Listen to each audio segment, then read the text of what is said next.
हरि ओम आनंदम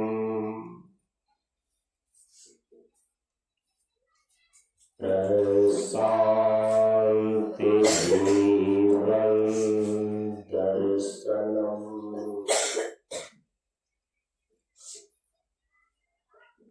नमो नारायण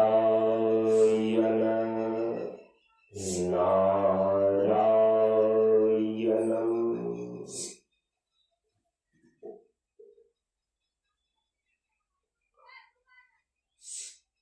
ब्रह्मानंदम परम सुखदम केवलम ज्ञान मूर्तिम द्वंद्वातीतम गगन सदृशम तत्त्वमस्यादिलक्ष्यम् एकं नित्यम विमलमचलम सर्वधि साक्षीभूतम भावातीतम त्रिगुणरहितम सद्गुरुं तं नमामि सद्गुरुं तं नमामि।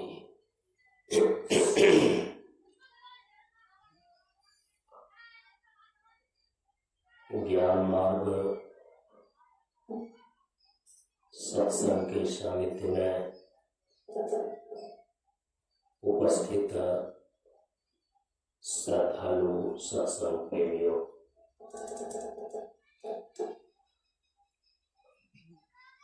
ज्ञान बढ़े गुणवान की संगत,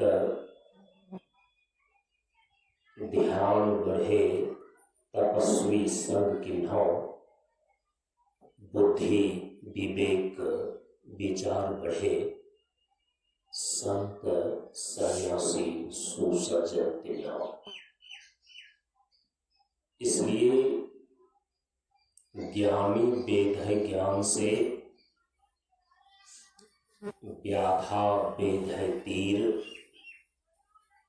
सद्गुरु वेद है शब्द से भींगे सकल शरीर। प्रेमियों, हम सभी लोग इस बार सन 2025 ईस्वी में परम पूज्य गुरुदेव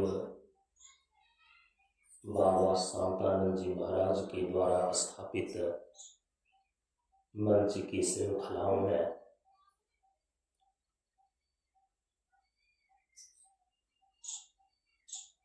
18वें मंच 50वां मंच के 36वें वार्षिकोत्सव सत्संग कार्यक्रम में उपस्थित है। परम पूज्य गुरुदेव का इस 18वें 50वां मंच पर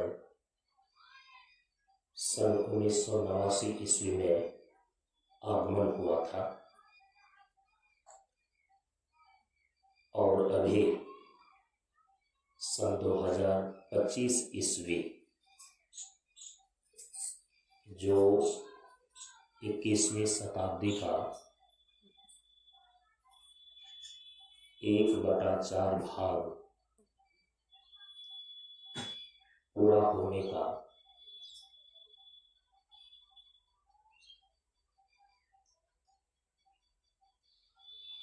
ये सन ईस्वी चल रहा है।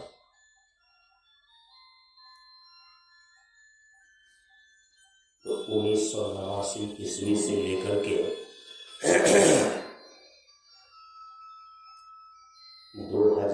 2025 ईस्वी तक कुल 36 वर्ष हो जाते हैं। तो परम पूज्य गुरुदेव के आगमन से लेकर के अभी तक इस सन 2025 ईस्वी में 36वां वर्ष पूरा हो रहा है।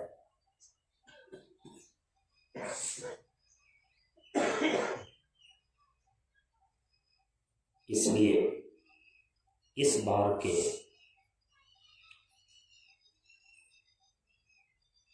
यह वार्षिकोत्सव 50वां वर्ष का 36वां वार्षिकोत्सव के रूप में उपस्थित है। हम सभी लोग पिछले कई वर्षों से सन 2012 ईस्वी से ही नियमित रूप से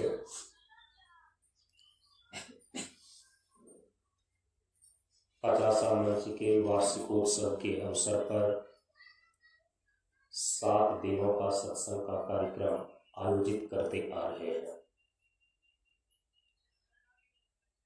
जो 17 फरवरी से लेकर 23 फरवरी तक संपन्न होता है।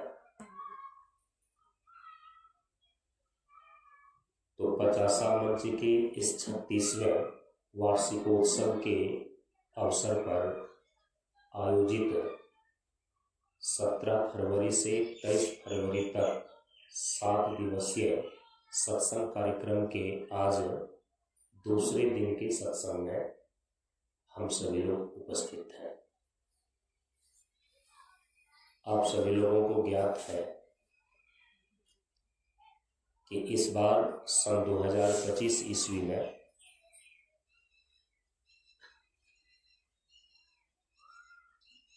भारतवर्ष के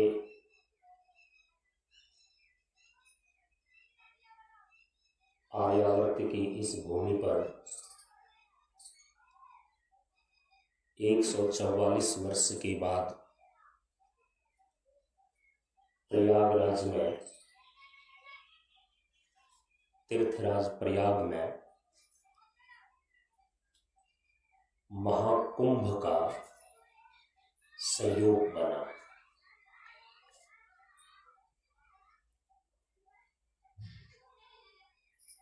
और हम सभी लोग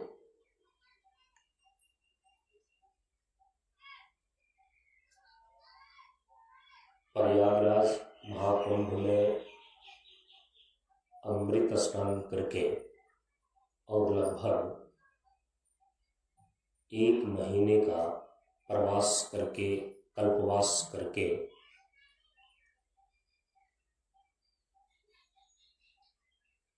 परसों की रात्रि में आश्रम पर लौटे हैं।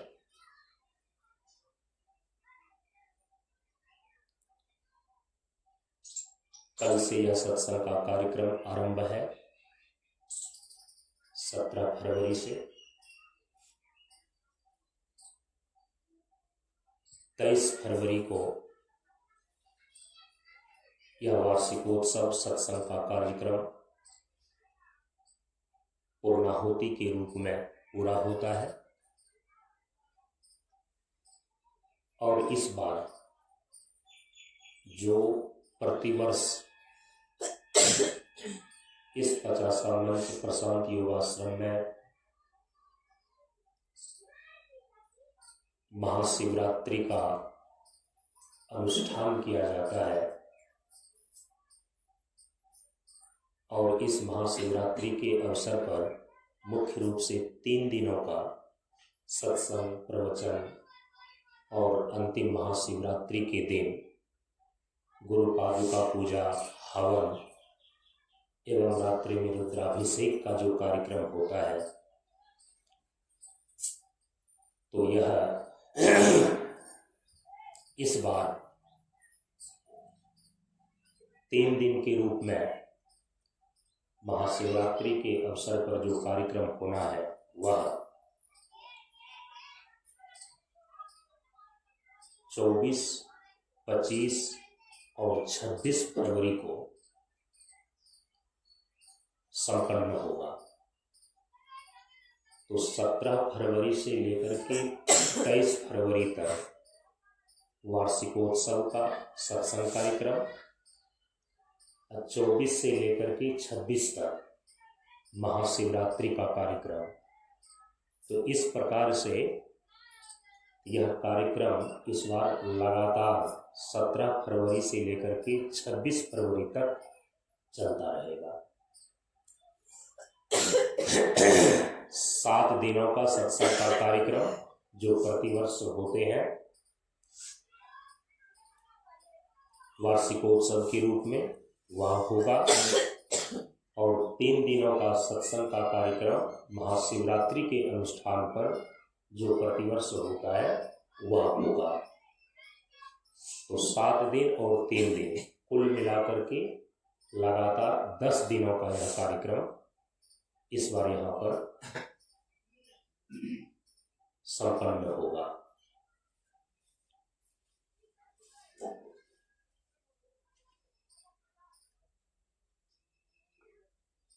तीर्थराज प्रयाग में जो महाकुंभ का 144 वर्ष के बाद पुण्य अवसर आया,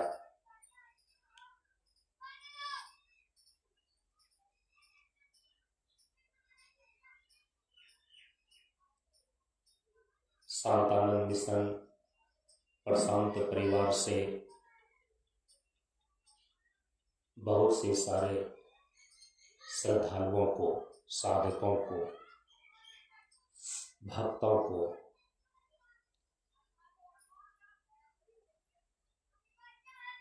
तीर्थराज प्रयाग के संगम पर अमृत स्नान में डुबकी लगाने का उन्हें अवसर मिला।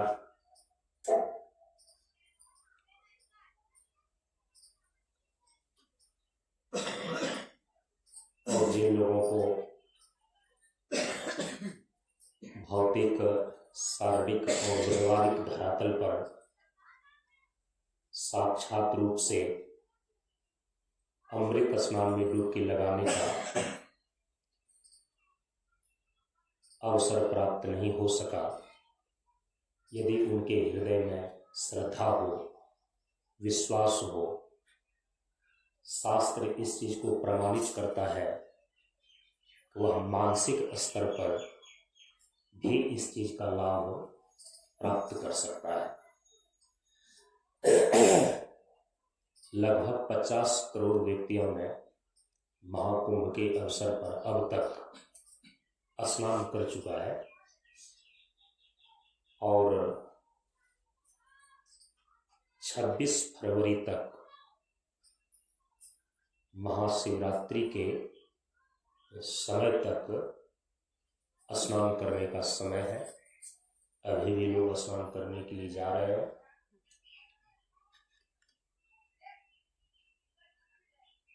इतने करोड़ों की संख्या में जहाँ पूरे विश्व के लोगों की अमृत स्नान करने की भीड़ हो, उसमें अपवाद स्वरूप कुछ अशुभ घटनाओं का घट जाना स्वाभाविक है।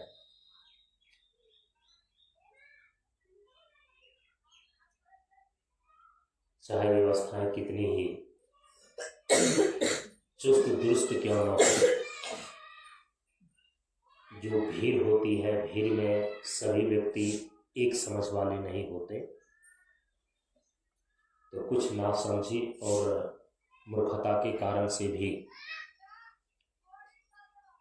अशोभनीय घटनाएं घट जाती है।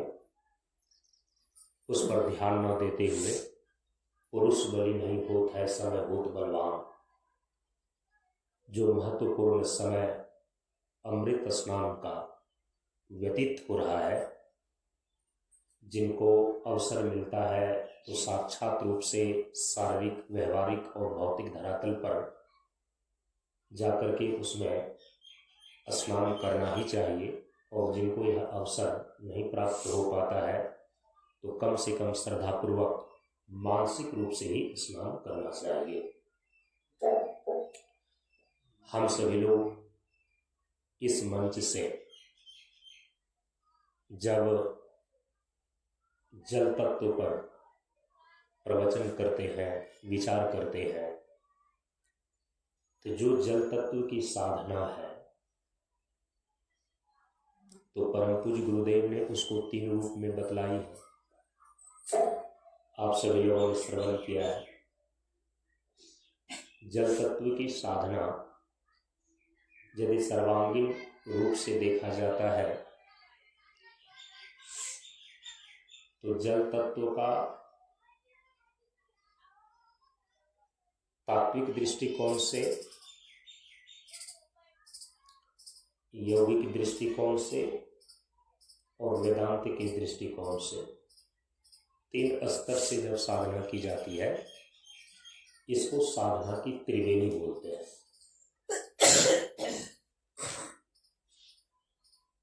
आज जो है हम विचार करने जा रहे हैं त्रिवेणी पर।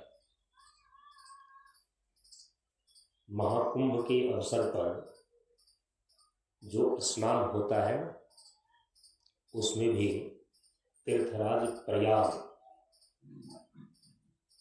तो तीर्थराज प्रयाग में हम त्रिवेणी में डुबकी लगाते हैं। तो थोड़ा सा यह आज हम विचार करते हैं। देखिए त्रिवेणी का स्वरूप क्या है।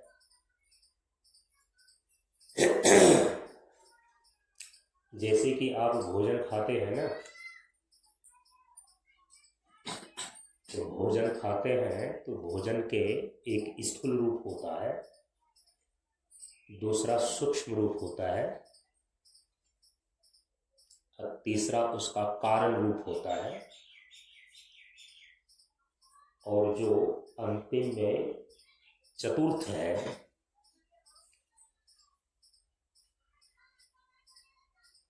तो चतुर्थम आत्मा इति मन्यते। शास्त्र का तो ये कहना है, वो तो परमार्थ स्वरूप होता है। शास्त्र में चतुर्थम का अर्थ होता है चतुर्थम आत्मा इति मन्यते। अवस्था के दृष्टिकोण से चतुर्थम तुर्यम, तुर्य अवस्था को चतुर्थ कहा जाता है। तो स्थूल, सूक्ष्म और कारण मुख्य रूप से ये 3 विभाग होते हैं, और इस 3 के जो परे होता है ना, उसको परमार्थ बोलते हैं। तो चतुर्थम आत्मा इति मन्यते अर्थात चतुर्थम परमार्थम। जो चतुर्थ है वो तो परमार्थ है, इसीलिए उसको बोलते हैं परमार्थ स्वरूप, इसलिए उसको बोलते हैं मौलिक स्वरूप। ज्ञान मार्ग अद्वैत वेदांत के सिद्धांत के अनुसार से एक तिनका से लेकर के ब्रह्मा तक का जो मौलिक स्वरूप है, जो उसका परमार्थ स्वरूप है, वह एक ही है। हमारा परमार्थ स्वरूप, आपका परमार्थ स्वरूप, प्रत्येक जीव का परमार्थ स्वरूप एक ही है। जो मौलिक स्वरूप है, उस मौलिक स्वरूपता में कोई भिन्नता नहीं होती है। जो मौलिक स्वरूप है वही परमार्थ है, वही परम अंतिम सत्य है। तो ऐसा नहीं है कि आपका जो मौलिक स्वरूप है, जो परम सत्य है, वो अलग है। हमारा जो मौलिक स्वरूप है, जो अंतिम सत्य है, वो अलग है। एक पशु पक्षी, लता गुल्म, जो भी पदार्थ हैं, उनका मौलिक स्वरूप और उसका अंतिम सत्य अलग है, ऐसा नहीं। ज्ञान मार्ग अद्वैत वेदांत के सिद्धांत के अनुसार से सबका परमार्थ स्वरूप एक है। और वह परमार्थ स्वरूप क्या है? तो परम पूज्य गुरुदेव ने कहा कि परम प्रभु स्वज्ञान जी का जीवन होवे ज्ञान। उपनिषद घोषणा करता है, जीवो ब्रह्मा न अपरः। जीव ब्रह्म स्वरूप ही है, ब्रह्म से भिन्न नहीं है। इसीलिए आपका परमार्थ स्वरूप भी ब्रह्म है, हमारा परमार्थ स्वरूप भी ब्रह्म ही है। अन्य सभी का जो परमार्थ स्वरूप है वह ब्रह्म ही है। अंतर केवल इतना ही है, जो साधना करता है, गुरु के मार्गदर्शन में चलता है, उनको अपने परमार्थ स्वरूप का बोध हो जाता है। जो साधना नहीं करता है, गुरु के मार्गदर्शन में नहीं चलता है, उनको अपने परमार्थ स्वरूप का ज्ञान नहीं होता है। तो जिनको अपने परमार्थ स्वरूप का ज्ञान हो जाता है, वो शरीर संसार के बंधन से सदा के लिए मुक्त हो जाता है। अंतर इतना ही है। जिनको अपने परमार्थ स्वरूप का ज्ञान नहीं होता है, वो अज्ञानता के कारण से वो शरीर और संसार के बंधन में पड़ा हुआ नाना प्रकार के दुखों को झेलते रहता है। तो परमार्थ स्वरूप, अंतिम सत्य, मौलिक स्वरूप सबका एक है। हम हो, आप हो, कोई भी हो। तो मैं उदाहरण दे रहा था कि जैसे भोजन है, तो भोजन के 3 रूप हो गए, स्थूल रूप, सूक्ष्म रूप और कारण रूप। जो चौथा है वो तो परमार्थ रूप ही है। चतुर्थम आत्मा इति मन्यते। यहाँ तक कि जो भोजन खाते हैं, जो अन्न है, तो वो अन्न आया है कहाँ से? पृथ्वी से। अन्न कहाँ से आया है? तो पृथ्वी से। और ये पृथ्वी कहाँ से आई? पृथ्वी से ही तो अन्न की उत्पत्ति होती है। तो अन्न हो गया पृथ्वी रूप। अब पृथ्वी भी आया कहाँ से? जब सृष्टि का क्रम ज्ञान मार्ग के सिद्धांत से देखते हैं, तो कई बार आप लोगों को बतलाया गया है कि पृथ्वी की उत्पत्ति हुई है जल से। तो पृथ्वी कहाँ से आई? तो जल से। जल कहाँ से आया? कहा कि जल की उत्पत्ति हुई है अग्नि से। अग्नि से आया हुआ है जल। तो अग्नि कहाँ से आया? तो सृष्टि के क्रम में बतलाया कि अग्नि की उत्पत्ति हुई है वायु से। तो वायु से अग्नि आया हुआ है। तो वायु कहाँ से आया हुआ है? तो कहा कि वायु की उत्पत्ति हुई है आकाश से। तो प्रश्न हुआ कि आकाश कहाँ से आया है? तो सृष्टि के क्रम में कहा कि सत्व रजस तमो गुणात्मिका माया अस्ति ततः आकाश संभूता। ब्रह्माश्रया सत्व रजस तमो गुणात्मिका माया अस्ति ततः आकाश संभूता। चेतन ब्रह्म पर आश्रित जो जड़ प्रकृति है, उससे आकाश की उत्पत्ति हुई है। तो आकाश कहाँ से आया? तो आकाश की उत्पत्ति हुई है मूल प्रकृति से। तो क्या यह मूल प्रकृति, इनका अस्तित्व अपने आप है, स्वतंत्र है? तो परम पूज्य गुरुदेव ने उपदेश में स्पष्ट रूप से चौथे खंड में यह निर्देश कर दिया है कि व्यंजन और स्वर, संख्या और समय क्रमशः प्रकृति और ब्रह्म है। अर्थात प्रकृति और ब्रह्म की सत्ता, प्रकृति और ब्रह्म का अस्तित्व ठीक उसी प्रकार से है जिस प्रकार से व्यंजन वर्ण और स्वर वर्ण का अस्तित्व है। व्यंजन वर्ण की जगह पर है प्रकृति, स्वर वर्ण की जगह पर है ब्रह्म। तो जैसे व्यंजन वर्ण का अस्तित्व स्वर वर्ण पर निर्भर है, ठीक उसी प्रकार से जो जड़ प्रकृति है, इसका अस्तित्व आश्रित है, निर्भर है चेतन ब्रह्म पर। इसलिए शास्त्र कहता है कि चेतन ब्रह्माश्रया जड़ प्रकृति अस्ति। चेतन ब्रह्म पर जड़ प्रकृति आश्रित है तथा आकाश संभूता।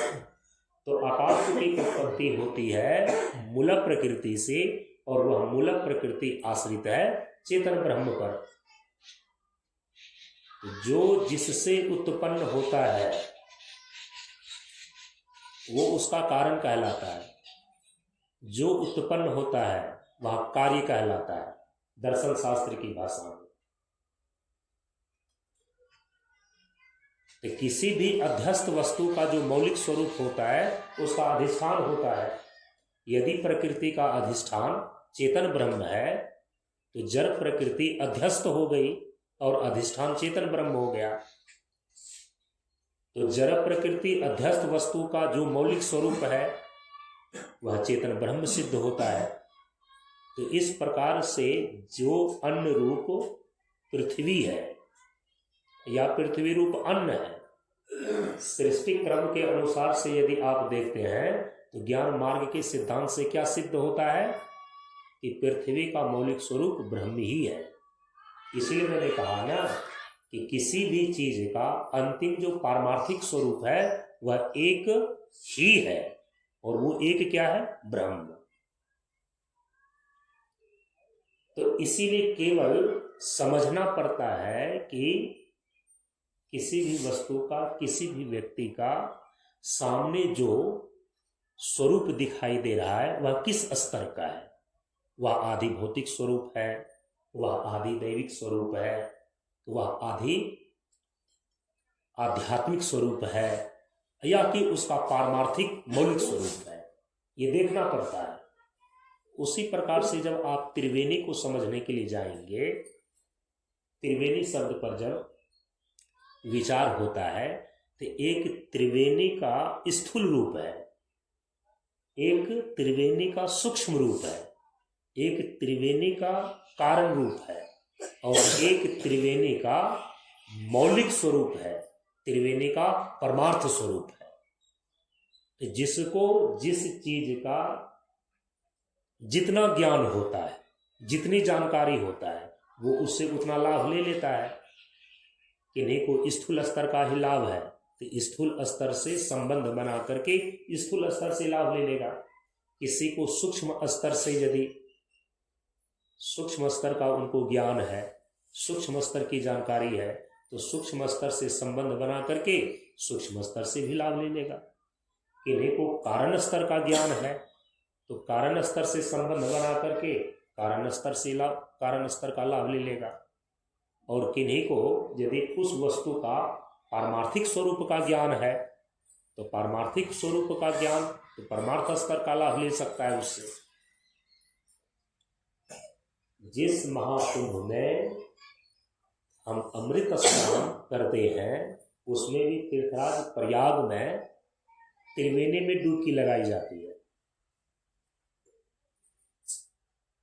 महाकुंभ में एक जगह पर भागवत कथा में हमको उद्बोधन करने का समय मिला था, वहां पर भी मैंने त्रिवेणी के स्वरूप पर ही प्रकाश डाला। हम लोगों का जो ये शांतानंद मिशन प्रशांत योगाश्रम करके यूट्यूब पर चैनल है उस पर मैंने डाउनलोड करके डाल भी दिया था। वहां भी मैंने त्रिवेणी के स्वरूप पर ही विचार किया कि किसको बोलते हैं त्रिवेणी। तो सर्वप्रथम साधना के दृष्टिकोण से परम पूज्य गुरुदेव के द्वारा बताए गए जो साधना की पद्धति है, उस साधना की पद्धति में आप सभी लोगों ने इस मंच के द्वारा कई बार श्रवण किया है, सुना है कि साधना की त्रिवेणी बोलते हैं। तो साधना की त्रिवेणी, तो त्रिवेणी का मतलब होता है जहां तीन प्रकार की धारा, जहां तीन धाराएं आकर के मिलती है उसको बोलते हैं त्रिवेणी। अब तीन प्रकार की धाराएं अलग अलग दृष्टिकोण से तीन प्रकार की धाराएं अलग अलग प्रकार की मानी गई है, उसी को तो समझना है। यहाँ पर यह इस प्रकार की त्रिवेणी है, यह इस प्रकार की त्रिवेणी है, यह इस प्रकार की त्रिवेणी है, यह इस प्रकार की त्रिवेणी है। यदि बोलेंगे साधना की त्रिवेणी तो वहां साधना की तीन धारा आकर के मिलती है, तब हम उसको बोलते हैं साधना की त्रिवेणी। तो परम पूज्य गुरुदेव के द्वारा जो साधना पद्धति बतलाई गई है ना, इन समस्त साधना पद्धति को परम पूज्य गुरुदेव बाबा शांतानंद जी महाराज के द्वारा जीवन कल्याण करने के लिए जो साधना की पद्धति बतलाई गई है, पिछले 12 वर्षों से हम बताते चले आ रहे हैं। अब तो उसके नाम पर जो है कि पुस्तक भी लिखा जा चुका है। क्या बताते चले आ रहे हैं कि परम पूज्य गुरुदेव ने जो साधना पद्धति बतलाई है, हम सभी लोग उसको बोलते हैं प्रशांत योग। क्या बोलते हैं? प्रशांत योग। जैसे आप बोलते हैं ये कर्म योग है, ये भक्ति योग है, ये ज्ञान योग है, ये राज योग है, ये हठ योग है। ये सब योग के विषय में आपने सुना है ना। उसी प्रकार से है एक प्रशांत योग। तो कोई पूछेंगे कि भाई क्या है ये प्रशांत योग, किसको बोलते हैं प्रशांत योग? तो हम प्रशांत योग उसी को बोलते हैं, उसी का नाम दिया गया है प्रशांत योग, कि प्रशांत गुरु बाबा ने जीवन का कल्याण प्राप्त करने के लिए जो साधना की विधि बतलाई है, जो साधना की पद्धति बतलाई है, कम से कम 42 प्रकार की साधना तो बतलाए ही बतलाए हैं। यदि इसको मुख्य रूप से कैटेगराइज किया जाए, वर्गीकृत किया जाए, कई बार उसको यहाँ से बता चुके हैं। साधना के कुल 42 सूत्र परम पूज्य गुरुदेव ने दिए। साधना के व्यवहारिक स्वरूप से लेकर साधना का जो पारमार्थिक स्वरूप होता है, अंतिम सत्य का साक्षात्कार करने का जो साधना होता है, सारे साधनाओं को मिला करके यदि उसको सूत्रबद्ध किया जाए तो कितने सूत्र होते हैं? 42 सूत्र। जैसे कि रोज उद्देश्य में ही दोहराते हैं, देखिए ना, उद्देश्य में ही दोहराते हैं, देखिए वहां कितने साधना के सूत्र हैं। एकादशी साधना है और दान सिद्धि, स्वाध्याय साधना है और चरित्र सिद्धि, तन सेवा साधना है और जन सेवा सिद्धि। 3 हो गए ना। चौथा में कहते हैं मधुकरी साधना है और शब्द सिद्धि। किस प्रकार से?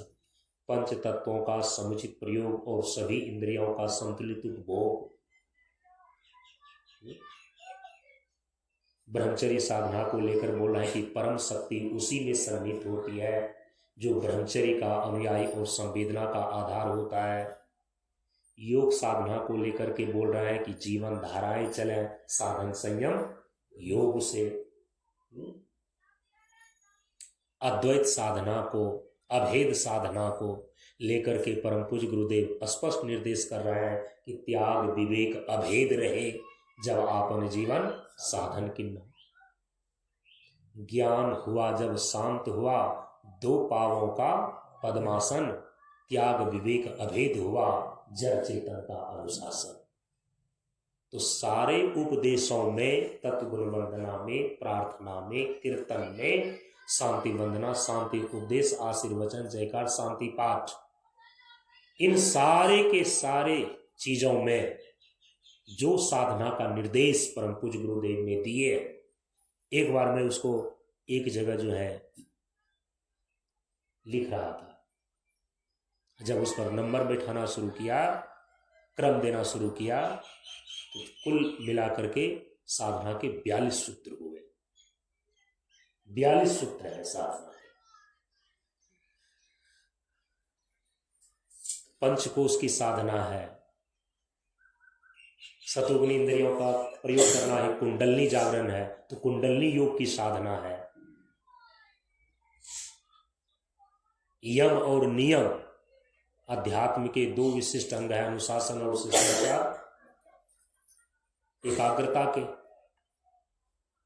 योग के साम्राज्य में प्रवेश करने के लिए प्रवेशिका के रूप में, द्वार के रूप में संयम और नियम को रखा गया है। उसका निर्देश परम पूज्य गुरुदेव ने दिया। तो जो 42 सूत्र दिए हैं साधना के परम पूज्य गुरुदेव ने, उसको एक शब्द में प्रशांत योग के नाम से बोला जाता है।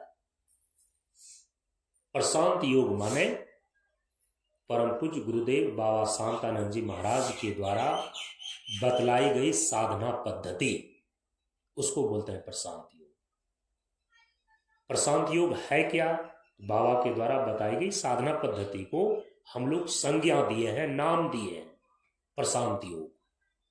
इसलिए इस आश्रम का नाम भी, जहां जहां मेरे द्वारा आश्रम स्थापित किए गए हैं, उस आश्रम का नाम ही मैंने रखा है प्रशांत योग आश्रम। कौन योग आश्रम है? प्रशांत योग आश्रम, शांतानंद मिशन प्रशांत योग आश्रम। अब यह जो प्रशांत योग है ना, परम पूज्य गुरुदेव के द्वारा बतलाई गई साधना पद्धति, इसमें 3 प्रकार की धारा आकर के मिलती है। इसको बोलते हैं साधना की त्रिवेणी। तो प्रशांत योग जो है ना, साधना की त्रिवेणी है। तो इसमें 3 प्रकार की कौन कौन सी साधना की पद्धति, साधना की कौन कौन सी 3 प्रकार की धारा आकर के मिलती है?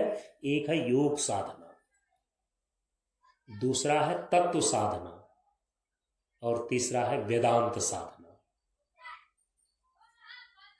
ये जो साधना की 3 पद्धति है, ये जो साधना की 3 धाराएं हैं, वह जब तीनों धारा आकर के मिलती है तो इसको बोलते हैं साधना की त्रिवेणी। तत्व साधना की धारा, योग साधना की धारा और वेदांत साधना की धारा। वेदांत साधना को ही ज्ञान मार्ग के दृष्टिकोण से अभेद साधना या अद्वैत साधना कहा जाता है। दर्शन शास्त्र की भाषा में वेदांत साधना बोलते हैं, और परम पूज्य गुरुदेव ने उसको कहा है अभेद साधना। शांति वंदना के अंदर आया ना, भेद सर्वदा शांत भाव हो, सम्मुख जीव महान, अष्ट चक्र 10 द्वार पर होता अनहद गान। त्याग विवेक अभेद रहे, जब आपन जीवन साधन किन्नो। जो अद्वैत साधना है, जो अभेद साधना है, इसी को दर्शन शास्त्र की भाषा में वेदांत साधना बोलते हैं।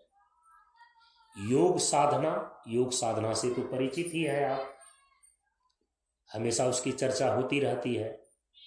योग साधना का अर्थ है कि हमारे प्राचीन ऋषियों के द्वारा जो आत्म साक्षात्कार करने की विधि बताई गई है, योग विद्या बतलाई गई है, जिसके 8 अंग हैं, यम, नियम, आसन, प्राणायाम, प्रत्याहार, धारणा, ध्यान और समाधि।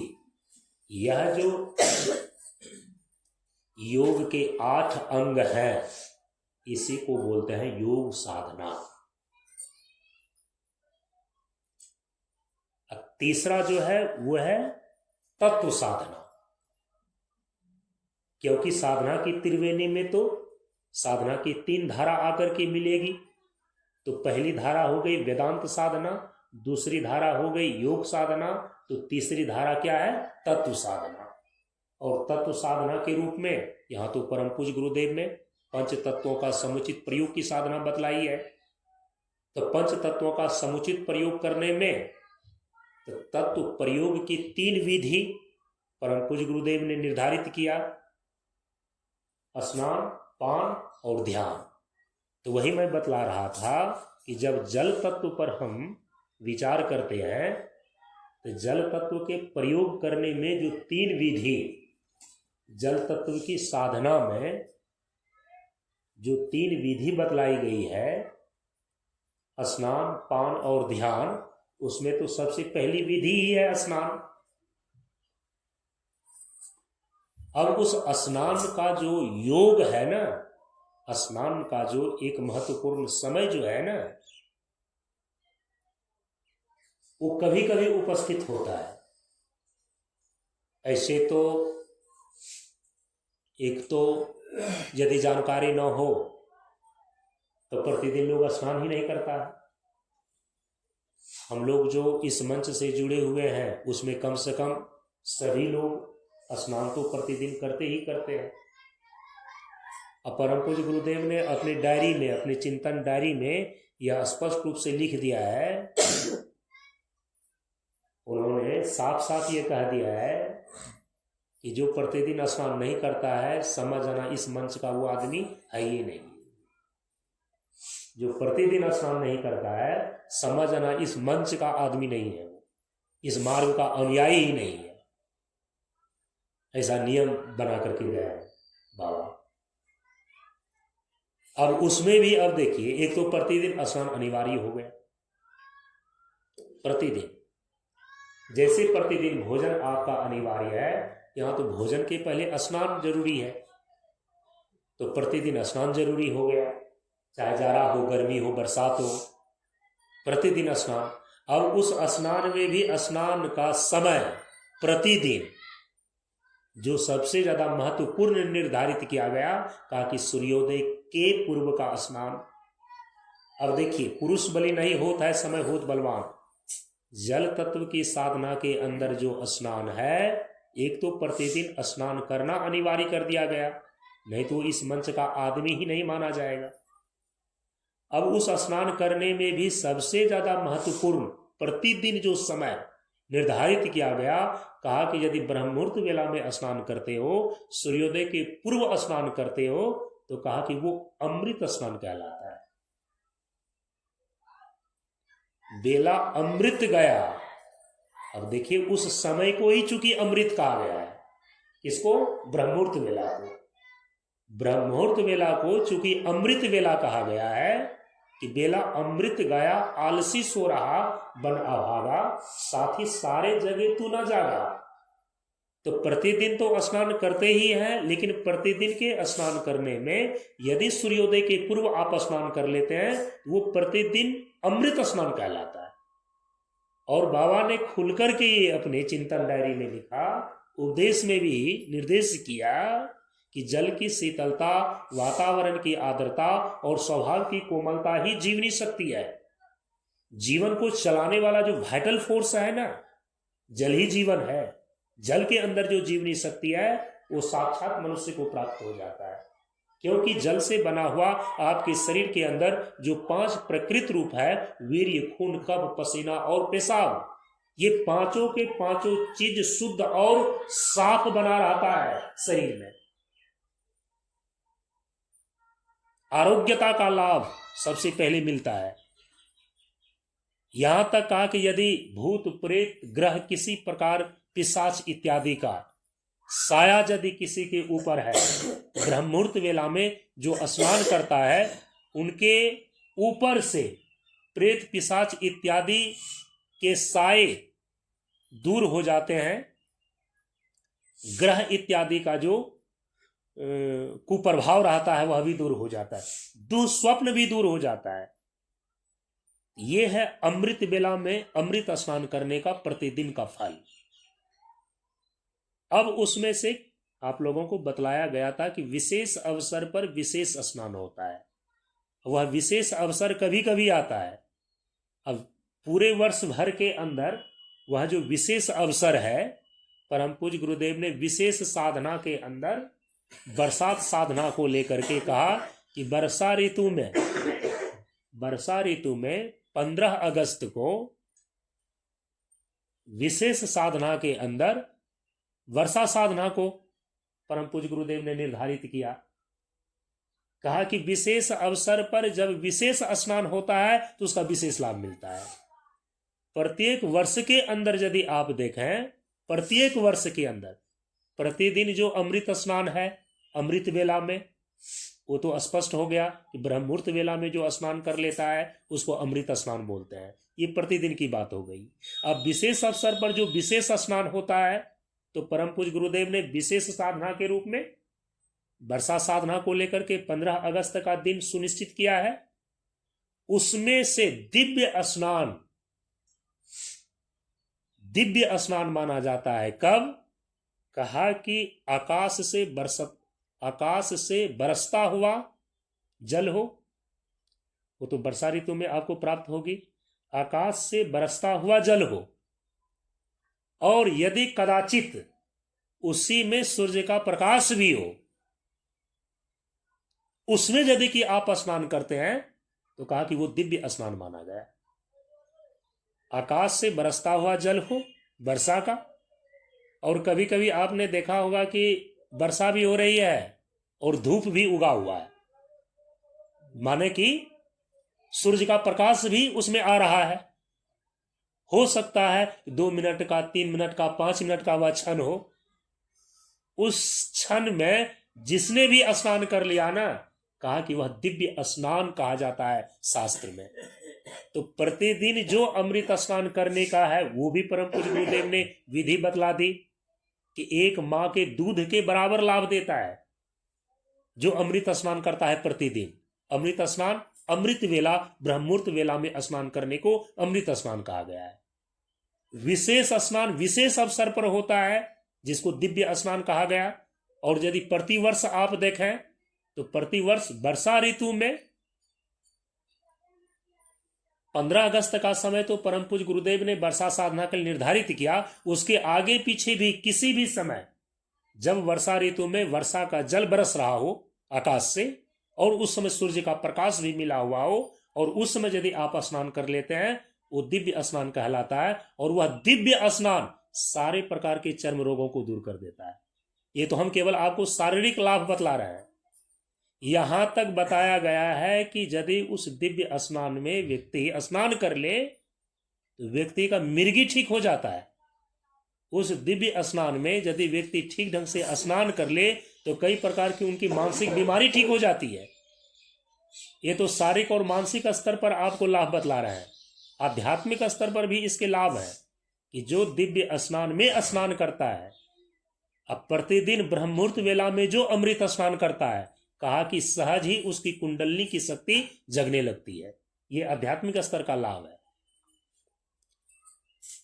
तो प्रतिदिन अमृत स्नान ब्रह्ममुहूर्त वेला का, वर्ष में जो दिव्य स्नान है वो वर्षा ऋतु में। उसी के अनुसार से हमारे ऋषियों ने, हमारे महर्षियों ने महाकुंभ के अवसर पर जो अमृत स्नान किया जाने का समय निर्धारित किया है, वो किसी व्यक्ति ने अपनी बुद्धि से नहीं किया है। विशेष विशेष ग्रह और नक्षत्र के चाल से निर्धारित कुंभ का समय होता है। समझ रहे हैं? 12 वर्षों पर वह योग सधता है। जब कुंभ का अवसर आता है वो महीने सवा महीने का रहता है।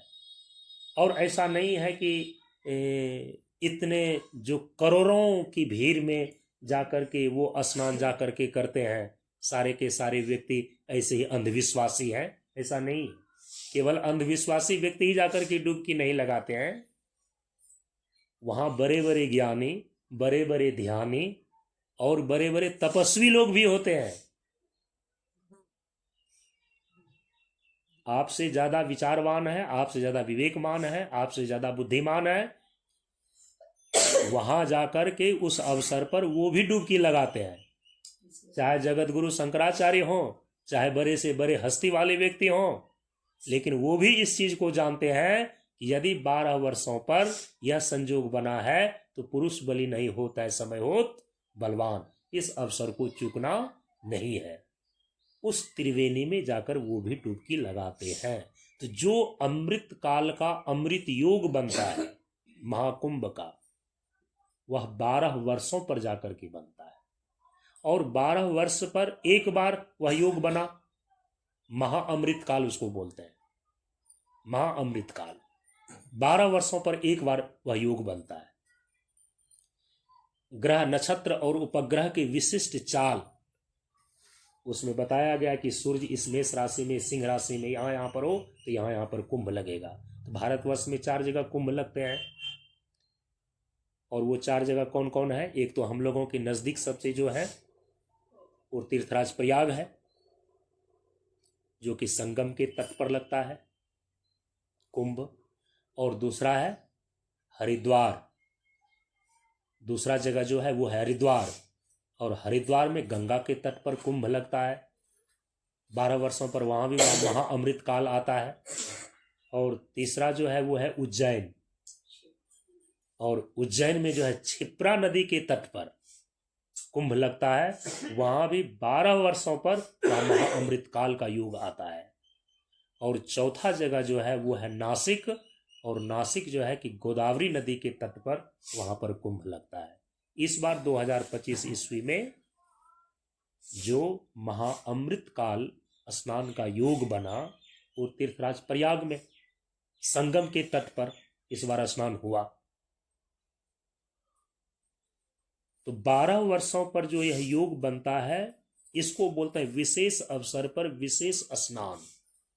यह भी जल तत्व की साधना ही है।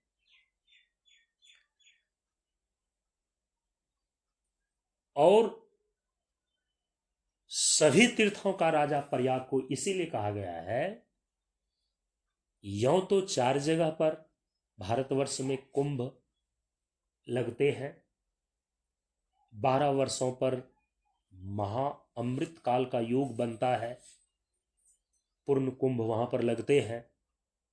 इस बार संयोग ऐसा बना कि 12 साल का एक चक्र होता है। परम पूज्य गुरुदेव ने भी कहा है कि साधना का एक चक्र 12 वर्ष में पूरा हो जाता है, पूर्ण माना जाता है, साधना में परिपक्वता आ जाती है, वह साधना अपने सिद्धि का फल देने लगता है। साधना जो है अपना फल 12 वर्षों में दे देता है यदि कोई ईमानदारी पूर्वक साधना करता है। तो एक तो 12 वर्षों में महाअमृत काल का योग बनता है, और वह 12 वर्ष जो है 12 बार चक्कर लगा दे। एक 12 वर्ष पूरा हुआ, फिर दूसरा 12 वर्ष पूरा हुआ, फिर तीसरा 12 वर्ष, फिर चौथा 12 वर्ष, इस प्रकार से 12-12 साल करके 12वां बार जब पूरा हो जाए तब 144 वर्ष होगा। तो इस बार 12वां बार चक्र लगा, कहाँ का? तीर्थराज प्रयाग में जो कुंभ लगता है उसका 12-12 पूरा हो करके 12-12 वर्षों का चक्र लग करके 12 बार चक्र घूम करके 12वां इस बार पूरा हुआ। तो 12 गुना 12 कितना हो गए? 144 हुआ ना, 144 साल हुआ।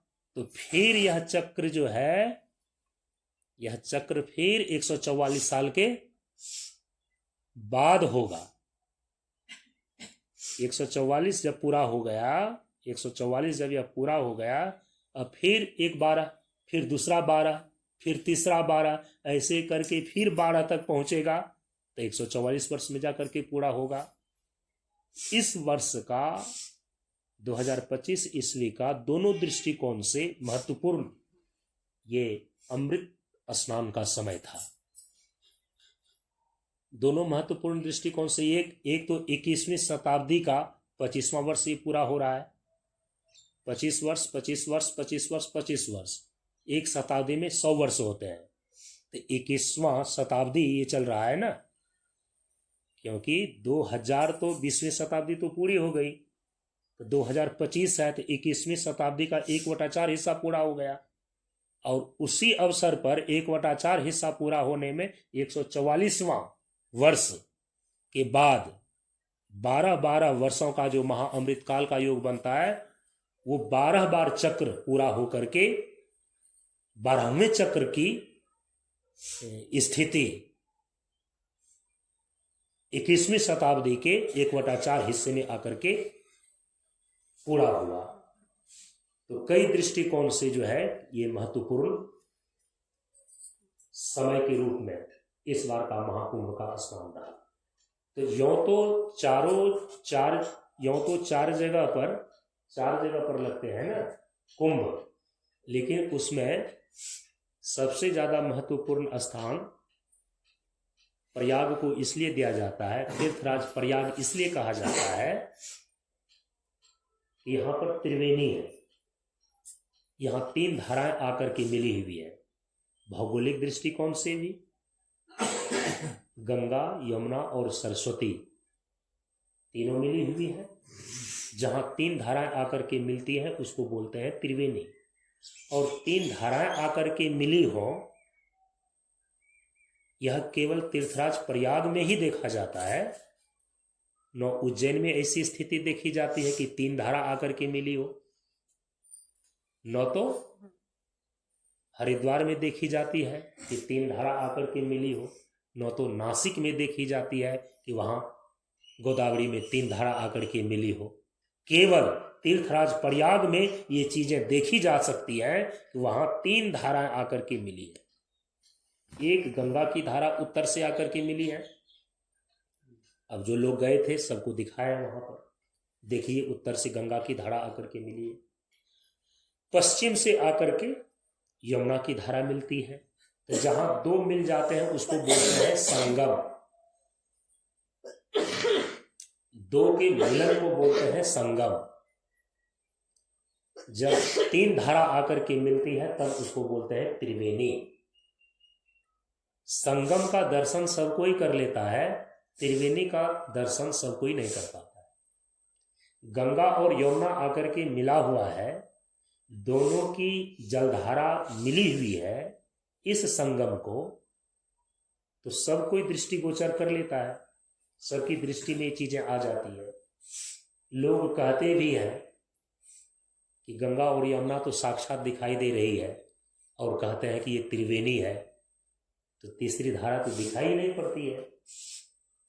तो जो इसी स्थूल दृष्टि से स्थूल धारा को देखना चाहता है, 3 धारा को देखना चाहता है, तो फिर उनको वहां पर इस प्रकार से बातें समझा दी जाती है। और कई लोगों को मैंने वहां पर साक्षात दिखाया भी। यदि 3 धारा मानते हो कि 3 धारा दिखनी चाहिए, तो देख लो, एक उधर से उत्तर से आकर के गंगा की धारा मिली, पश्चिम से आकर के यमुना की धारा मिली, और दोनों मिलकर के देखो दक्षिण की ओर एक तीसरी धारा जा रही है। ये 3 धारा दिखाई दे रही है कि नहीं दे रही है? जब तट पर खड़े होकर के आप देखते हैं, ऊंचे तट पर खड़े होकर के देखते हैं, तो साक्षात में वहां 3 मुहानी दिखाई पड़ती है कि नहीं पड़ती है? 3 धारा दिखाई पड़ती है कि नहीं पड़ती है? उत्तर से आ रही है एक धारा, पश्चिम से आ रही है एक धारा, दोनों धारा मिलकर के जा रही है तीसरी धारा दक्षिण की ओर। तो यदि ऊपर तट पर खड़े होकर के आप देखें तो 3 धारा एक जगह आकर के मिली हुई दिखाई देगी, उसी को बोलते हैं त्रिवेणी। तो कहा कि ठीक है, एक तो ये दृष्टि हो गई कि सीधे दृष्टि यदि जाए तो 3 धारा दिखनी चाहिए, तो वहां प्रयागराज में साक्षात रूप से 3 धारा दिखाई देती है। उत्तर वाहिनी गंगा की धारा, पश्चिम वाहिनी यमुना की धारा, और दक्षिण की ओर प्रवाहित संगम की धारा। ये त्रिवेणी तो साक्षात वहां भी दिखाई देती है। कहा कि ठीक है, ये तो मन को थोड़ा सा तसल्ली मिला कि त्रिवेणी में 3 धारा होती है, तीनों धारा दिखाई दे दी, गंगा की धारा, यमुना की धारा, और दोनों का मिला हुआ एक संगम की धारा जो दक्षिण की ओर गई है। लेकिन शास्त्र में पढ़ने को मिलता है और सुनने को मिलता है कि 3 धारा के रूप में तो एक गंगा की धारा होती है, दूसरी यमुना की धारा होती है, और तीसरी सरस्वती की धारा होती है। तो वहां तो सरस्वती साक्षात दिखाई नहीं पड़ रही है। आपने जो तीसरी धारा बतला दिया कि संगम की धारा है, गंगा और यमुना दोनों मिल करके एक तीसरी धारा दक्षिण की ओर बह गई है, वो तीसरी धारा तो दिखाई दे रही है, लेकिन वो संगम की धारा मानी जाएगी, सरस्वती की धारा तो नहीं मानी जाएगी। शास्त्रों में पढ़ने को मिलता है, संत महात्माओं के मुख से सुनने को मिलता है कि तीसरी धारा तो सरस्वती की धारा है, वो सरस्वती तो साक्षात नहीं दिखाई पड़ती है। तो उसके उत्तर में इसीलिए यह कहा गया कि सरस्वती की धारा वहां पर अदृश्य है। 2 धाराओं का संगम तो आप साक्षात देख सकते हैं, गंगा और यमुना का, लेकिन जो तीसरी धारा सरस्वती की धारा है, वो सरस्वती की धारा वहां पर है अदृश्य। अदृश्य का मतलब होता है सीधे दृष्टि का विषय नहीं बनता। किसी का कहना है कि वह अदृश्य जो सरस्वती की धारा है वह अंतः सलीला है, और अंतः सलीला का मतलब होता है वो अंदर पाताल लोक से आकर के मिलती है, इसलिए दृष्टिगोचर नहीं होती है। किन्हीं का कहना है कि नहीं, वह जो अदृश्य सरस्वती की धारा है जो दिखाई नहीं पड़ रही है, वह सरस्वती की धारा आकाशगामिनी है, जो ऊपर आकाश से आकर के अदृश्य रूप में उसमें मिली हुई है। इस दोनों ही विषय में शास्त्र प्रमाण है। जो अदृश्य रूप तीसरी सरस्वती की धारा है, या तो अंतः सलीला है, नीचे पाताल लोक से आकर के मिली हुई है वो, या तो आकाशगामिनी है, ऊपर आकाश से बहती हुई आकर के वहां पर मिली है। दोनों ही विषय में शास्त्र में ये बातें लिखी हुई है। अदृश्य होती हुई वो आकर के मिली है, इसमें शास्त्र प्रमाण है, इसलिए हम उसको बोलते हैं फिर त्रिवेणी। तो इस बार DD1 वाले चैनल वाले जो वहां पर रिकॉर्डिंग कर रहे थे, और हम लोग प्रथम दिन का स्नान करने के लिए जो गए थे, शायद 1.5-2 मिनट का इंटरव्यू भी उसने लिया था, मैंने बताया भी था, और उन लोगों ने कहा भी था कि आप सारे लोग जाकर के देखना, DD1 पर आपका ये इंटरव्यू आ जाएगा। आया हुआ होगा, हम लोगों ने देखा नहीं है अभी तक, अन्य लोगों ने यदि उस दिन देखा हो तो देखा होगा।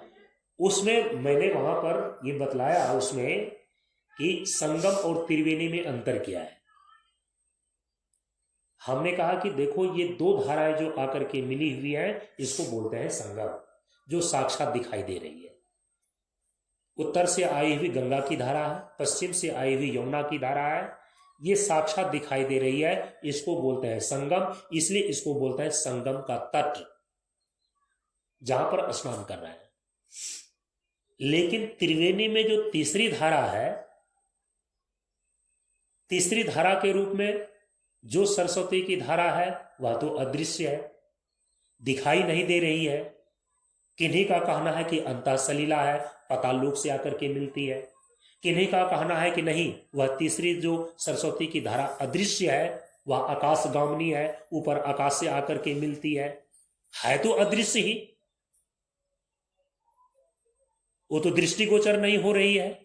लेकिन फिर भी हम कहते हैं कि त्रिवेणी, और लिखा हुआ भी है त्रिवेणी मार्ग। यदि तीन धारा साक्षात दिखाई नहीं पड़ती तो फिर हम त्रिवेणी उसको बोलते क्यों है? तो उस समय उसको मैंने इंटरव्यू में बतलाया कि संगम हमेशा व्यक्तियों को प्राप्त होता है, प्राप्त हो सकता है, प्राप्त होते रहता है। जब कभी भी आप 365 दिन में कभी भी आएंगे वर्ष में, आपको संगम दिखाई देगा कि यमुना की धारा और गंगा की धारा दोनों आकर के मिली हुई है। आप संगम पर स्नान करके जा सकते हैं। लेकिन त्रिवेणी की जो धारा साक्षात तीन धाराएं दिखाई देती हैं, यह तो केवल आपको 12 वर्षों में एक बार दिखाई मिलेगी, महाकुंभ के अवसर पर। संगम दो धाराओं का मिलन, ये 365 दिन आपको दिखाई पड़ सकते हैं, दिखाई देती है, और संगम पर स्नान करके लोग चले जाते हैं। लेकिन त्रिवेणी में स्नान करने का मौका व्यक्ति को हमेशा केवल और केवल महाकुंभ के अवसर पर ही प्राप्त होता है। तो उसने कहा कि ये तीसरी धारा महाकुंभ के अवसर पर ही क्यों उपस्थित होती है? बोले कि इसीलिए महाकुंभ रखा गया है क्योंकि 12 वर्षों पर ही आकर के, जब तक महाकुंभ का समय बना रहता है, उसी समय तक केवल तीसरी धारा आकर के यहां पर मिलती है, और वो तीसरी धारा संत महात्माओं की धारा है। गंगा और यमुना के संगम तट पर जो संत महात्माओं का महाकुंभ के अवसर पर आकर कल्पवास करना होता है, जो वहां पर आकर के प्रवास करना होता है, वे जो ज्ञान और भक्ति की धारा प्रवाहित करते हैं, तो महात्मा लोग 12 वर्षों पर एक बार इकट्ठा होते हैं महाकुंभ के अवसर पर। यही तीसरी धारा है। इसीलिए महाकुंभ के अवसर पर जो स्नान करता है, केवल वही त्रिवेणी में स्नान करता है, बाकी तो संगम में स्नान करके लौट जाता है। और इसीलिए आप देखेंगे कि जब शाही स्नान महाकुंभ में निकाली जाती है शाही स्नान के लिए, संत महात्माओं की सवारी निकाली जाती है, उस संगम के तट पर सबसे पहले नागा साधुओं का स्नान होता है, इसके बाद ही आम जनता स्नान करती है। ब्रह्ममुहूर्त वेला के 3 बजे सर्वप्रथम नागा साधुओं का स्नान होता है उस संगम पर, क्योंकि संगम तो 2 नदियों का मिलन है। त्रिवेणी तो तभी बनेगी जब उस महाकुंभ के अवसर पर जो नागा साधु आकर उसमें स्नान करते हैं वही तीसरी धारा है। नागा साधु स्नान करके चले जाते हैं, इसके बाद शेष आम पब्लिक उसमें डुबकी लगाते हैं, तो कहते हैं कि मैं भी त्रिवेणी में डुबकी लगा करके आ रहा हूं। तो भौगोलिक दृष्टिकोण से भी यदि त्रिवेणी का कोई दर्शन करना चाहता हो तो वह केवल और केवल महाकुंभ के अवसर पर ही त्रिवेणी का दर्शन कर सकता है, त्रिवेणी में डुबकी लगा सकता है। भौगोलिक दृष्टिकोण से बता रहे हैं, जो कि दृष्टिगोचर हो रहा है कि 3 धाराएं आकर के मिल रही है। संगम तो 2 धाराओं का मिलन है, यह तो 365 दिन वर्ष में होते हैं, किसी भी दिन जाकर के आप वहां पर स्नान कर सकते हैं, 2 धाराओं के मिलन को देख सकते हैं। लेकिन तीसरी धारा का जो मिलन है, जो त्रिवेणी है, इसका दर्शन तो केवल महाकुंभ के अवसर पर ही होता है। ये हुआ भौगोलिक दृष्टिकोण से त्रिवेणी का स्वरूप। यौगिक दृष्टिकोण से, आध्यात्मिक दृष्टिकोण से जो हमारे शास्त्र में त्रिवेणी का स्वरूप बतलाया गया है, परम पूज्य गुरुदेव ने योग प्रशिक्षण के दरमियान में एक बार हम सभी लोगों को बतलाया कि देखो अंदर की त्रिवेणी क्या है। बाहर की जो त्रिवेणी 12 वर्षों पर महाकुंभ के अवसर पर त्रिवेणी का दर्शन और उसमें डुबकी लगाने का सौभाग्य प्राप्त होता है, उस अवसर को भी खोना नहीं चाहिए, उससे चूकना नहीं चाहिए, उसका अलग लाभ है। अब देखिए जो आध्यात्मिक त्रिवेणी है, योग स्तर की जो त्रिवेणी है, वो आपके अंदर है।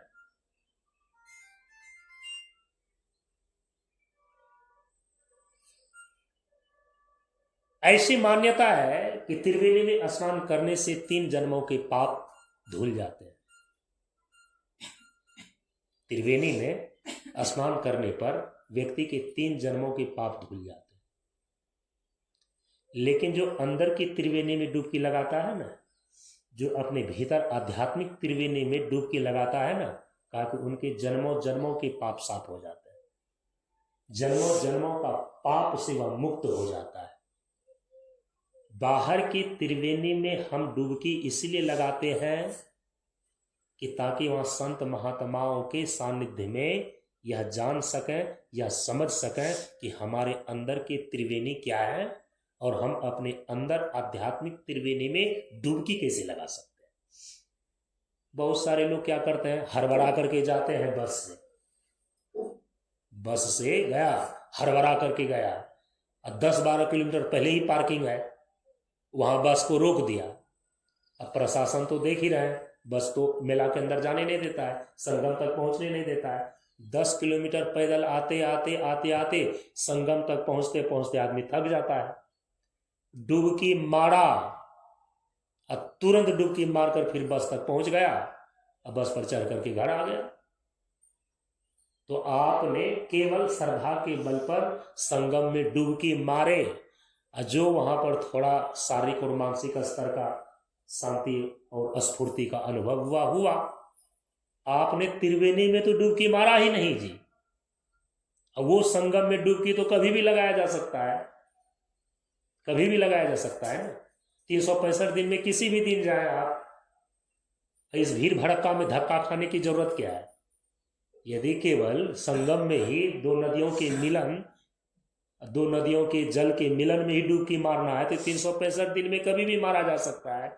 वहां तो आप गए महाकुंभ के अवसर पर डुबकी मारने के लिए, और महाकुंभ के अवसर पर ही केवल त्रिवेणी में डुबकी मारा जा सकता है। और तीसरी धारा तो संत महात्माओं की है, न तो संत महात्माओं का दर्शन हुआ, न संत महात्माओं का स्पर्शन हुआ, न संत महात्माओं का श्रवण हुआ।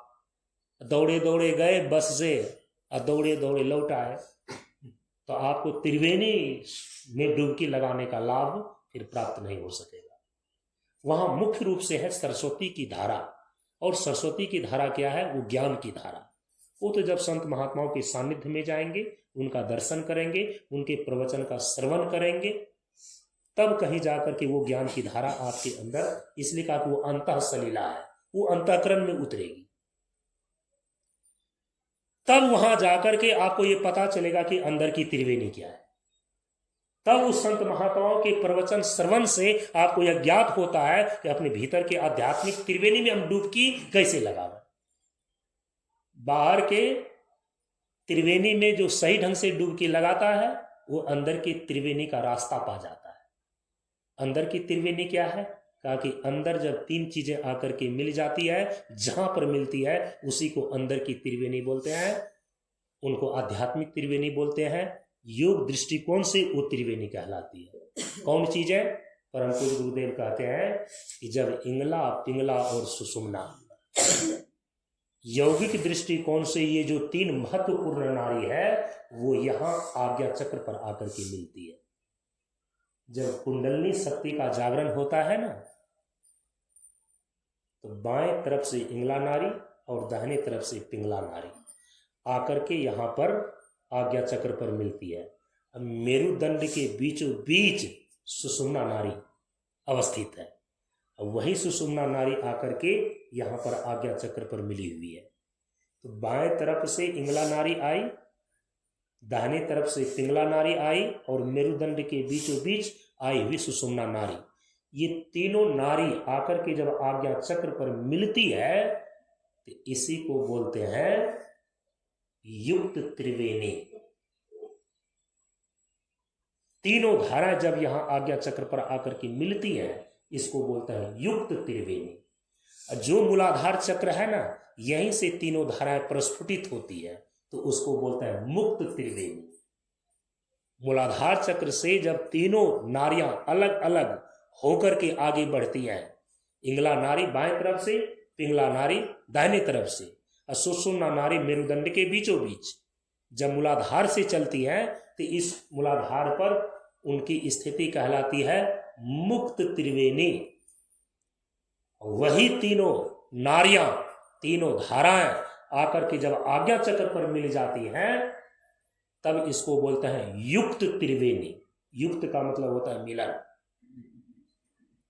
ये इंगला, पिंगला और सुषुम्ना नारी जब आज्ञा चक्र पर आकर के मिल जाती है, जो इस त्रिवेणी को सिद्ध कर लेता है, कहा कि उन्हीं के जीवन में जन्मों जन्मों के पाप भस्म हो जाते हैं। तभी वह शरीर और संसार के बंधनों से छूट पाता है। इसीलिए थोड़ी देर के लिए यदि श्रद्धा की कमी हो, विश्वास की कमी हो, शास्त्र प्रमाण में आपकी निष्ठा न हो, तो ये संदेहास्पद हो सकता है। क्या सचमुच में प्रयागराज में जो त्रिवेणी है, ठीक है महाकुंभ में संत महात्माओं का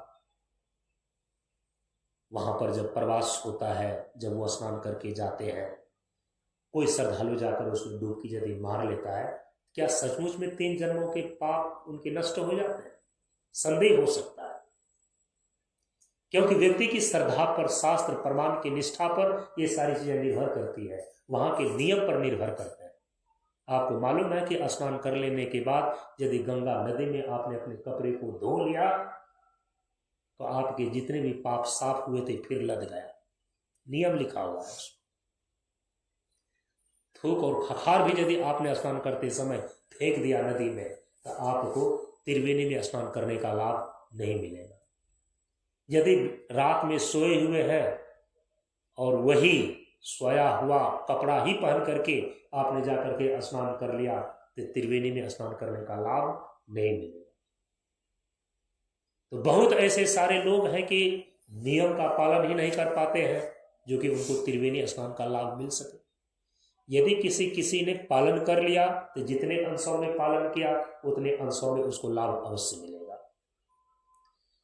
हाँ, लेकिन इसमें संदेह का स्थान अवश्य ही बना रहता है। संदेह हो सकता है, श्रद्धा की कमी हो, निष्ठा की कमी हो, नियम पालन न हो। क्या त्रिवेणी में स्नान करने से 3 जन्मों के पाप धुल जाते हैं? संदेह हो सकता है, लेकिन जो अंदर की त्रिवेणी में एक बार भी स्नान करने में सफल हो जाता है, जिनके आज्ञा चक्र का जागरण हो गया, इंगला नारी भी आ गई, पिंगला नारी भी आ गई और सुषुम्ना नारी भी आज्ञा चक्र पर आकर के मिल गई। यह जो आध्यात्मिक त्रिवेणी है, इंगला पिंगला और सुषुम्ना का मिलन, इसी को तो आज्ञा चक्र जागरण बोलते हैं। जो एक बार अपने आज्ञा चक्र का जागरण कर लेता है, जिनका यह छठा चक्र जग गया, कहा कि इसमें कोई संदेह नहीं रहता कि उनके जन्मों जन्मों के पाप भस्म नहीं होते। निश्चित रूप से वो अनुभव कर सकता है, साक्षात दर्शन इस चीज का कर सकता है कि हमारे जन्मों जन्मों के पाप भस्म हो गए। बाहर की त्रिवेणी में स्नान करके हम अपने भीतर अंदर के त्रिवेणी में स्नान करने का रास्ता पा जाते हैं। इसीलिए जो ठीक ढंग से बाहर की त्रिवेणी में स्नान नहीं करता, वो अपने भीतर अंदर की त्रिवेणी में स्नान करने का रास्ता ही नहीं पा पाता है। बाहर की त्रिवेणी में स्नान करना आपका सफल हो गया यदि आपने अपने भीतर की त्रिवेणी में स्नान करने का रास्ता पा गया। बाहर की त्रिवेणी में आप स्नान करते करते इतने वर्ष गुजार दिए, 144 साल बीत गया, लेकिन फिर भी आप अपने भीतर की त्रिवेणी में डुबकी लगाने का रास्ता यदि नहीं पाया है, तो मैं कहूँगा कि बाहर की त्रिवेणी में स्नान करना अभी आपका अधूरा है। कई जन्मों तक फिर अभी आपको स्नान करने पड़ेंगे। जीवन और जन्म मरण की मृत्यु के चक्र से पार होना, ये केवल और केवल एक ही विधि से होता है, जब आप अपने अंदर की त्रिवेणी में स्नान करें। ये हुआ आध्यात्मिक त्रिवेणी। अंतिम में जो दार्शनिक धरातल पर त्रिवेणी के स्वरूप को हमारे शास्त्र में बतलाए गए हैं, उसको बतला करके फिर मैं अपनी वाणी को विराम देता हूं, क्योंकि कल फिर इस पर चर्चा नहीं होगी। कल जो इस वार्षिकोत्सव सत्संग कार्यक्रम का विचारणीय विषय होगा, उस पर विचार होगा।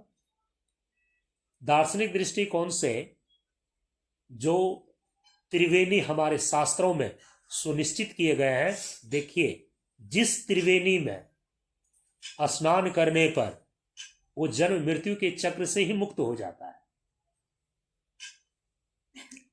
जन्मों जन्मों के पापों से छूट जाता है जो अंदर आध्यात्मिक त्रिवेणी में स्नान करता है। 3 जन्मों के पाप से वो मुक्त हो जाता है जो बाहर की त्रिवेणी में स्नान करता है। लेकिन अच्छा, आपको ऐसा लगता है क्या तीन बार जन्म हुआ होगा? 3 बार जन्म हुआ है क्या? किसी भी जीव ने जो शरीर धारण किया है और मरा है, जन्म से लेकर मृत्यु तक एक बार का जीवन कहलाता है, तो 3 जन्म तो होगा नहीं, जन्मों जन्म होगा। लेकिन 3 जन्म के पाप भस्म होने की गारंटी तो त्रिवेणी में, जो बाहर की त्रिवेणी है, जो अमृत काल में स्नान कर लेता है, 3 जन्मों के पाप का हरण तो हो जाता है, शास्त्र इसमें प्रमाण है। लेकिन कई जन्म है ना, तो इसलिए 3 जन्मों का पाप यदि हल्का हो जाता है ना, एक तो एक लाभ ये मिला, दूसरा लाभ है कि अंदर की त्रिवेणी में स्नान करने का रास्ता पा जाता है। संत महात्माओं का सत्संग करके, संत महात्माओं का सानिध्य प्राप्त करके, उनका प्रवचन श्रवण करके। और शास्त्र में ये प्रमाण है कि जो अपने अंदर की त्रिवेणी में, अपने भीतर की त्रिवेणी में, जहां इंगला पिंगला और सुषुम्ना नारी आज्ञा चक्र पर आकर के मिलती है, इस त्रिवेणी में जो स्नान करता है तो समाधि में प्रवेश कर जाएगा। अंदर की त्रिवेणी में डुबकी लगाते लगाते, ध्यान मग्न होते होते वो तो समाधि में प्रवेश कर जाता है। और कहा कि जो इस अंदर की त्रिवेणी में डुबकी लगाता है, समाधि में प्रवेश कर जाता है, उनके तो जन्मों जन्मों के पाप भस्म हो जाते हैं। कहा कि जन्मों जन्मों के पाप भस्म हो जाते हैं, लेकिन इसकी गारंटी नहीं दिया है वो जन्म मृत्यु के चक्र से मुक्त हो जाता है। शब्द पर ध्यान देना चाहिए।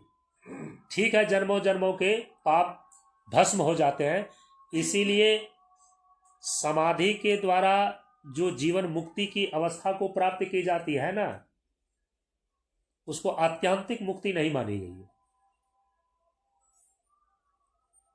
कल्प कल्पांतर तक योगी संसार के दुख और संताप से मुक्त होकर के समाधि के आनंद का लाभ उठा सकता है, लेकिन आत्यांतिक मुक्ति नहीं मानी गई। आत्यांतिक मुक्ति तो तब मानी जाती है जब वह जन्म और मृत्यु के चक्र से सदा के लिए छूट जाता है, कल्प कल्पांतर के बाद में भी वह शरीर के अंदर नहीं आता, तब उसको आत्यांतिक मुक्ति बोलते हैं। कहा कि जन्म और मृत्यु के चक्र से सदा के लिए छूट जाना, यह जीवन मुक्ति रूप जो फल है, किस त्रिवेणी में स्नान करने से यह फल प्राप्त होता है?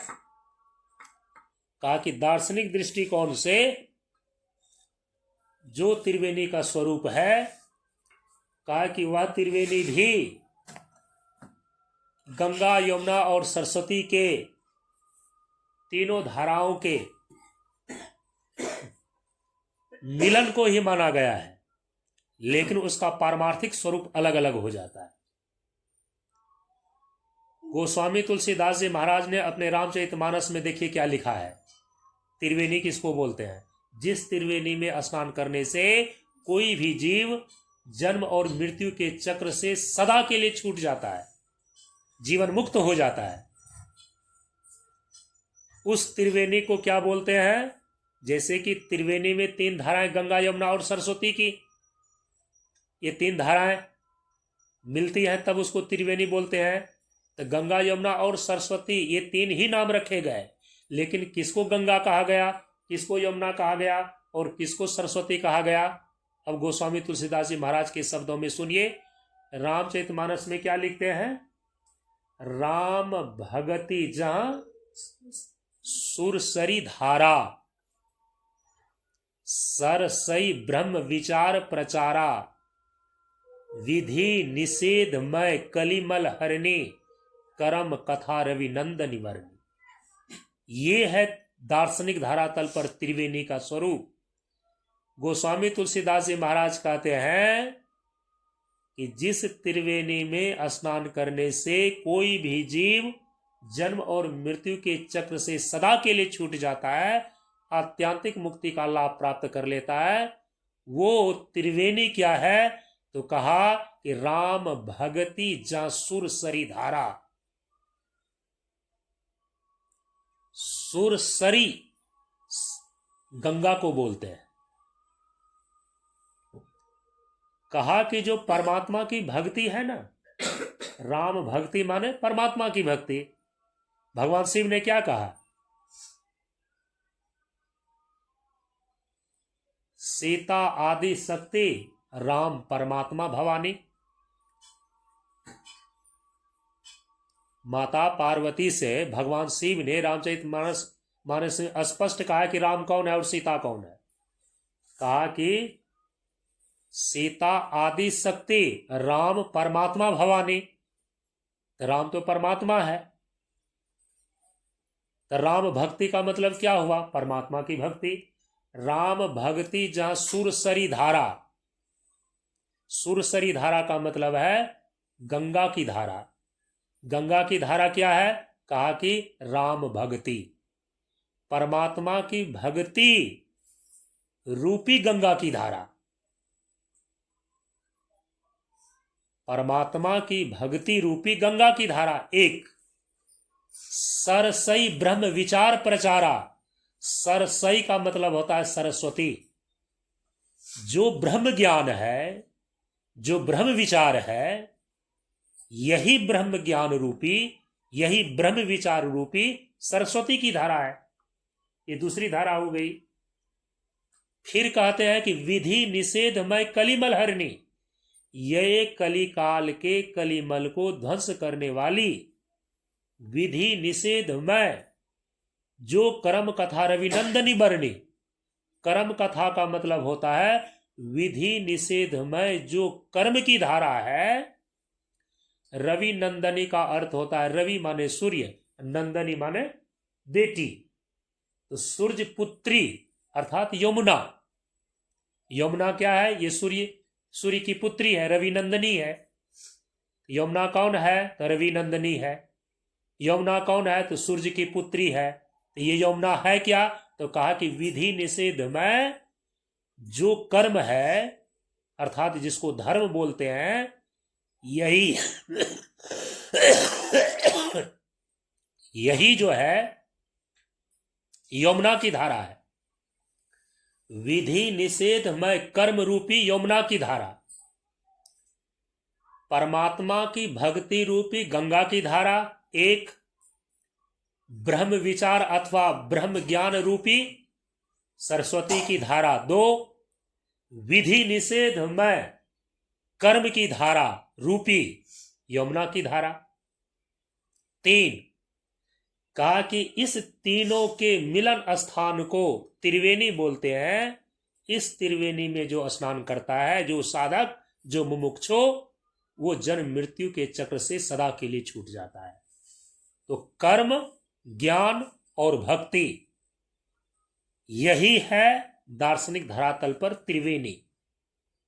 जो कर्मयोग का अनुष्ठान करता है, जो भक्ति योग का अनुष्ठान करता है और जो ज्ञान योग का अनुष्ठान करता है। परम पूज्य गुरुदेव ने हम सभी लोगों को एक बार बतलाया कि जीवन रूपी त्रिभुज की ये तीन भुजा है, कर्म, ज्ञान और भक्ति। जीवन रूपी त्रिभुज की यही त्रिवेणी है। इस त्रिवेणी में जो स्नान करता है, माने जो कर्मयोग का अनुष्ठान करता है, भक्ति योग का अनुष्ठान करता है और ज्ञान योग का अनुष्ठान करता है, कहा कि वह जन्म मृत्यु के चक्र से मुक्त हो जाता है, छूट जाता है। तो दार्शनिक धरातल पर त्रिवेणी का स्वरूप ये है। कर्म, ज्ञान और भक्ति की तीनों धाराओं के मिलन स्थान को त्रिवेणी बोलते हैं। जो कर्मयोग, ज्ञान योग और भक्ति योग, इस तीनों योग की त्रिवेणी में डुबकी लगाता है, वो जन्म मृत्यु के चक्र से छूट जाता है। व्यवहारिक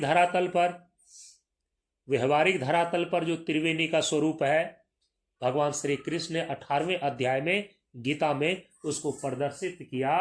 कहा कि अरे यही ना प्रसिद्धि है कि यदि जाकर के स्नान करते हो तो पवित्र हो जाते हो, स्नान करते हो अमृत काल में तो सारे पाप धुल जाते हैं। देखिए भगवान श्री कृष्ण कहते हैं कि वो तो 12 वर्षों में समय आता है महाकुंभ का, लेकिन तुम अपने जीवन में प्रतिदिन कौन सा ऐसा अनुष्ठान करोगे, कौन सी ऐसी साधना करोगे जिसके द्वारा तुम्हारे सारे के सारे पाप धुल करके तुम्हारी पवित्रता बनी रहेगी।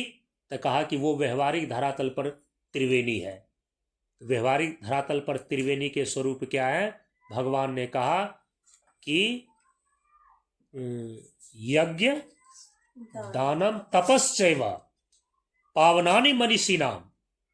कहा कि ज्ञान, यज्ञ और तप, ज्ञान, यज्ञ और तप, ये जो तीन चीज है ना, इस तीन चीजों की त्रिवेणी में जो प्रतिदिन स्नान करता है उनकी प्रतिदिन पवित्रता बनी रहती है।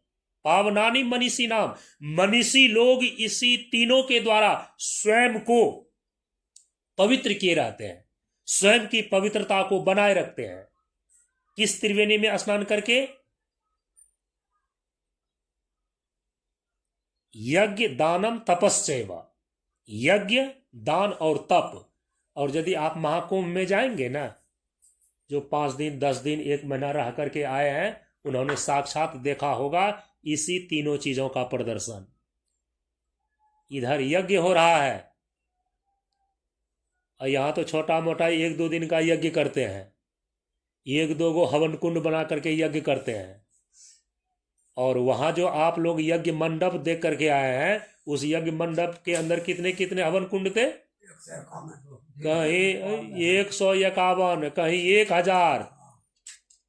अभी जो तपस्वी नगर नेपाली बाबा के हवन कुंड, जो कि प्रत्येक महाकुंभ में सबसे बड़ा उनका हवन कुंड होता है, आप लोग शायद वहां नहीं गए होंगे, कुछ लोगों को हम लोगों ने वहां पर जाकर के दिखाया था। वहां 1001 हवन कुंड थे।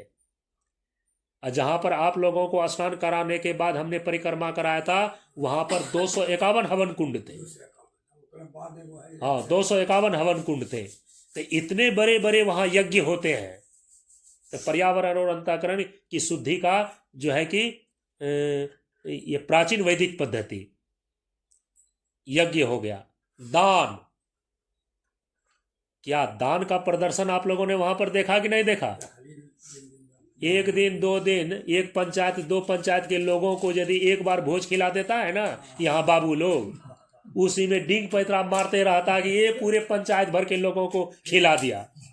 वहां पर आप लोगों ने देखा ना कि 24 घंटे भंडारा चलते रहते हैं और एक बार की पंगत में कम से कम जो है कि 2000 व्यक्ति बैठता है एक बार की पंगत में। और ये पंगत जो है कि सुबह 8 बजे से लेकर के 10 बजे के रात तक वो चलते रहता है और प्रतिदिन 1 महीने तक चला। आप समझ सकते हैं, कोई भी ऐसा बड़ा बड़ा पंडाल, कोई भी बड़ा ऐसा कैंप नहीं है जहां पर कि आम लोगों को कंबल नहीं दिया जा रहा है, पैसा नहीं दिया जा रहा है, भोजन नहीं दिया जा रहा है। इससे भी बड़ा दान और दक्षिणा का प्रदर्शन महाकुंभ के अतिरिक्त आप कहीं नहीं देख सकते हैं। इसलिए व्यवहारिक धरातल पर जो भगवान श्री कृष्ण ने त्रिवेणी का स्वरूप बतलाया है गीता के 18वें अध्याय में, उनका साक्षात दर्शन तो आपको महाकुंभ में व्यवहारिक धरातल पर भी मिल सकता है। यज्ञ, दान और तप जाकर के आप देखिए, कल्पवासी लोग गंगा के किनारे दोनों तरफ 1 महीने तक, जो कि आम व्यक्ति जाकर के डुबकी मारने के लिए जाता है तो 2-4 डुबकी मारता है कि थरथरा जाता है, वो थरथर करने लगता है, इतना ठंडा पानी है। और वहां वो तपस्वी लोगों को देख लीजिए, 1 महीने तक कल्पवासी लोग वहां पर रह करके प्रतिदिन ब्रह्म मुहूर्त वेला में स्नान करते हैं। यदि तप देखना हो तो भिन्न भिन्न प्रकार के तप, कहीं पंचाग्नि का तप चल रहा है कि 5 तरफ 5 कुंड अग्नि का बना करके बीच में बैठ करके महात्मा तप कर रहे हैं। कुछ खरेश्वरी महात्मा खड़े होकर के तप कर रहे हैं। कुछ हथेश्वरी बाबा हैं कि हाथे उठा करके 12 साल से तप कर रहे हैं। जो अलग अलग जा करके अलग अलग प्रकार के तप को आप देखेंगे महाकुंभ में जा करके अनेक प्रकार के तप को देख सकते हैं कि कैसे कैसे कोई उधर कल्पवास कर रहा है, कोई वहां खड़ा होकर के तप कर रहा है, कोई 5 प्रकार के अग्निकुंड बना करके उसमें पंचाग्नि का तप कर रहा है, कोई हाथ उठा करके तप कर रहा है। अलग अलग प्रकार के तप का प्रदर्शन। यज्ञ, दान और तप यदि इनका साक्षात महाप्रदर्शन देखना हो तो महाकुंभ में जाकर के देख सकते हैं, उनका साक्षात रूप है। इस प्रकार से व्यवहारिक धरातल पर त्रिवेणी का स्वरूप क्या है? यज्ञ, दान और तप। तो आज जो है इस प्रथम दिन के प्रवचन में, चूंकि हम सभी लोग प्रयागराज महाकुंभ में अमृत स्नान करके आए, तो वहाँ के बातों को, वहाँ के लाभों को और वहाँ के महत्व को आज त्रिवेणी इसी टॉपिक के अंदर इन सारी विचारों को रखा गया। कल से जो है अलग विचारणीय विषय होएगा। ओम पूर्णमदः पूर्णमिदं पूर्णात् पूर्णमुदच्यते पूर्णस्य पूर्णमादाय पूर्णमेवावशिष्यते। ओम शांति शांति शांति। हरि ओम। श्री गुरुभ्यो नमः। हरि ओम।